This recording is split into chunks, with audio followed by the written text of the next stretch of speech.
A minha visão é a seguinte, as pessoas hoje estão com receio, e eu tive esse receio com você, eu falei com você ao telefone, eu não quero pessoalizar nenhuma crítica. Eu quero fazer críticas construtivas no sentido do que eu acho que vai ser melhor para o país e para a instituição da Suprema Corte. Sim. Porque, por exemplo, eu tive... Estamos todos a defender aqui o Supremo, institucionalmente, Exato. Eu tive no Cláudio Dantas na semana passada e uma das coisas que eu comentei foi o seguinte, me dá tristeza ver a Suprema Corte sendo investigada pela OEA, me dá tristeza ver um juiz da Suprema Corte brasileira com uma ação nos Estados Unidos, porque isso significa que algo não está funcionando muito bem. Mas a minha crítica nunca vai ser as pessoas. E o medo que os colegas têm, eu imagino eu, seja o de se exporem ao atacar diretamente determinadas pessoas.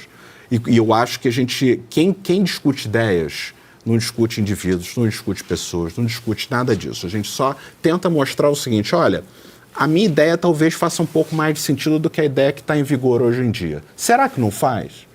E não dá para a população entender a ideia que a gente está defendendo, a ideia de que o texto tem que começar com o texto, tem que começar com o sentido público que aquelas palavras tinham, e depois partir para a construção da aplicação do direito e só sair do texto, se houver violação aos direitos fundamentais negativos, vida, liberdade e propriedade. Não faz sentido isso? Sim.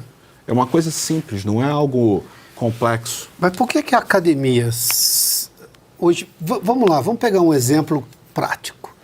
Tivemos em 2022 uma carta em defesa do Estado Democrático de Direito, ou da democracia, não me lembro exatamente o título da carta. Mas terminava assim, Estado Democrático de Direito sempre, exclamação, exclamação, exclamação.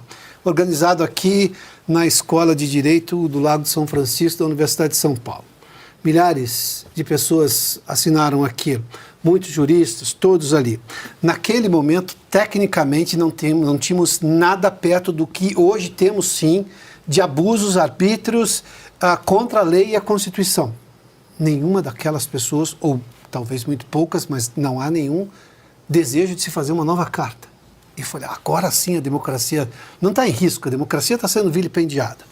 Direitos estão sendo ceifados. Eu não tenho Estado Democrático de Direito porque as pessoas não têm direito, advogados não têm acesso aos autos.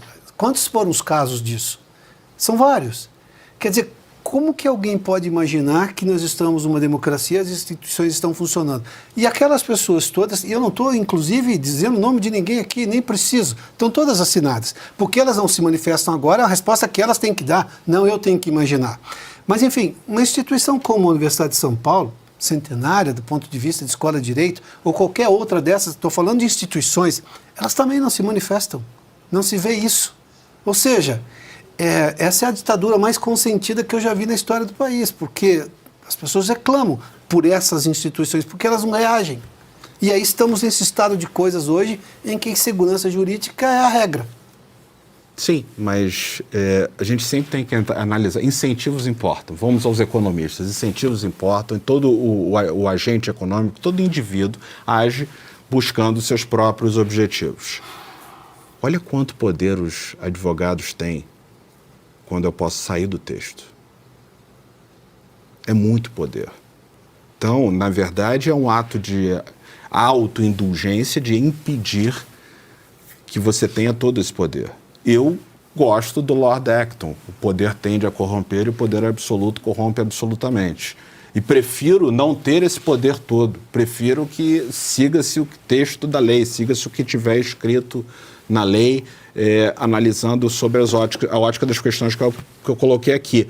Mas você olhar para a profissão como um todo, para os professores principalmente também, o poder que se ganha quando você pode fazer uma interpretação principiológica saindo do texto é enorme. Então você está pedindo para que eles abram mão desse poder, no fundo. Não estou dizendo negativamente aqui, Piotr, mas no fundo, se a gente pensar na essência do ser humano, que é maximizar resultado para si próprio, é isso que a gente está pedindo para eles.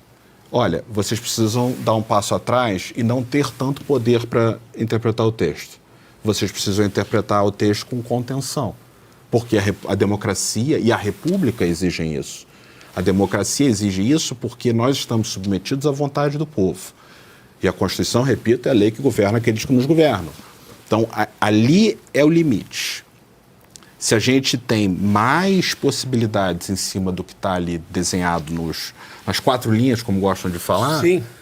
é poder que você dá para algum indivíduo.